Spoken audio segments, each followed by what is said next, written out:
जय हिंद प्यारे साथियों, बहुत बहुत स्वागत करता हूं आप लोगों अपने चैनल वैकेंसी पॉइंट पर। दोस्तों, आज मैं आपको बात करने वाला हूं आपसे कि यूपीएसआई भर्ती मामले का लेकर बहुत सारे अभ्यर्थियों ने आस छोड़ दी है और बहुत सारे ऐसे अभ्यर्थी हैं जो कि बहुत ही ज़्यादा परेशान हैं कि क्या इस भर्ती में कुछ हो सकता है या फिर इस भर्ती का क्या भविष्य रह गया है।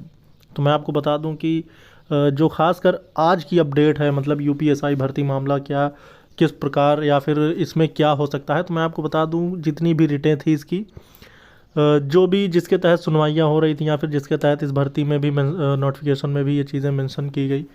तो ख़ासकर अब ये चीज़ रह गया कि आपको पता ही है कि यूपीएसआई भर्ती पूरी तरह से क्लियर हो चुकी है, जिसमें एग्ज़ाम के बाद उसका फिजिकल भी करा लिया गया और उसके बाद इनके मेडिकल की प्रक्रियाएं भी लगभग हो चुकी।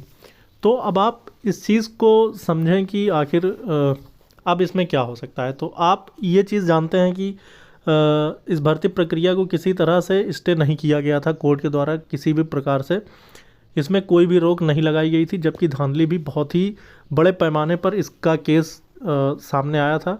मगर इस केस में इस भर्ती से उनकी छटनी ज़रूर की गई। आपने देखा किस तरह से बड़े पैमाने पर अभ्यर्थियों को बाहर किया गया इस भर्ती से।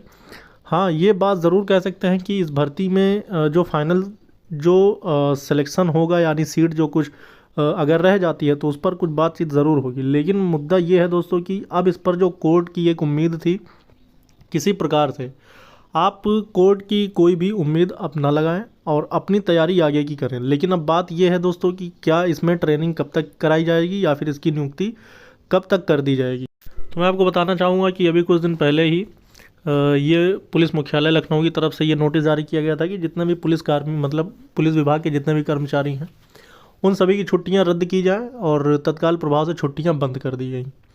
तो ये मामला इसलिए हो दोस्तों क्योंकि अब आपको पता है कि चुनाव के लिए चुनाव आने वाला है और उसके लिए आचार संहिता लागू होने जा रही है। तो क्या इससे भर्ती प्रभावित होगी, यानी कि क्या उनकी ट्रेनिंग प्रभावित होगी। तो आपको मैं बता दूं कि कोर्ट मामले से जब ये भर्ती किसी प्रकार से प्रभावित नहीं हुई तो फिर अब ये सब चीज़ें बिल्कुल भी इस पर प्रभाव नहीं डालेंगी।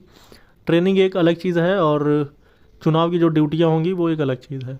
तो इसलिए आपके मन में ये जो मतलब बातें चल रही हैं कि क्या एक्सटेंड हो सकती है या फिर लेट हो सकता है, तो अभी तक तो ऐसी किसी प्रकार की कोई गुंजाइश नहीं है और ना ही भर्ती बोर्ड इस तरह की किसी भी चीज़ों पर उसको ज़रा भी विलम्ब होता नज़र आ रहा है। तो इसलिए आप बिल्कुल इस बात की फ़िक्र से बाहर हो जाएं कि आपकी ट्रेनिंग में विलम्ब हो सकता है। तो ये चीज़ें दिसंबर महीने में भी शुरू हो सकती हैं और ये जनवरी महीने में भी शुरू हो सकती हैं। तो इसलिए बहुत ज़्यादा समय नहीं है आपकी ट्रेनिंग के लिए। आपको बहुत सारी शुभकामनाएं। लेकिन जो ऐसे अभ्यर्थी हैं जो कि अभी भी इंतज़ार कर रहे हैं यूपीएसआई भर्ती का लेकर, मैंने बहुत दिन से वीडियो नहीं बनाई थी, तो उनसे मैं यही कहना चाहता हूँ कि अब कोई भी उम्मीद ना लगाएं।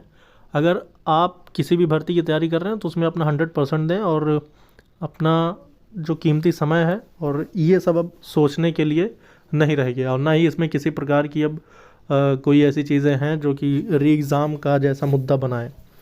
हाँ, ये बात ज़रूर है कि जिस एजेंसी ने एग्ज़ाम कराया था उस पर उसको पूरी तरह से निरस्त कर दिया गया है। आगे आने वाली भर्तियाँ उस वो एजेंसी नहीं करवाएगी, ये बात ज़रूर है।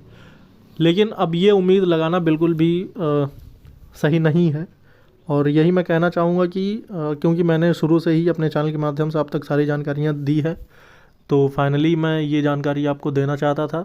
इसलिए मैंने बहुत इंतज़ार किया किसी भी अपडेट का लेकर, मगर कोई भी अपडेट ऐसी नहीं मिली जो कि एक राहत भरी हो।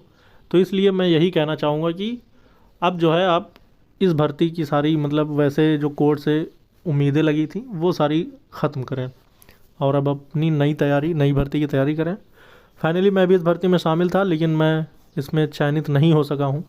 कहीं ना कहीं कुछ वजह ज़रूर थी कि ऐसे मार्क्स लाकर भी मैं बाहर हो गया हूँ। तो इसलिए थोड़ा वैसी मतलब है तो थोड़ी सी झिझक, लेकिन कोई बात नहीं, फिर हम मेहनत करेंगे। जब हम इतना कर सकते हैं तो हम किसी और भर्ती में सेलेक्ट होकर ज़रूर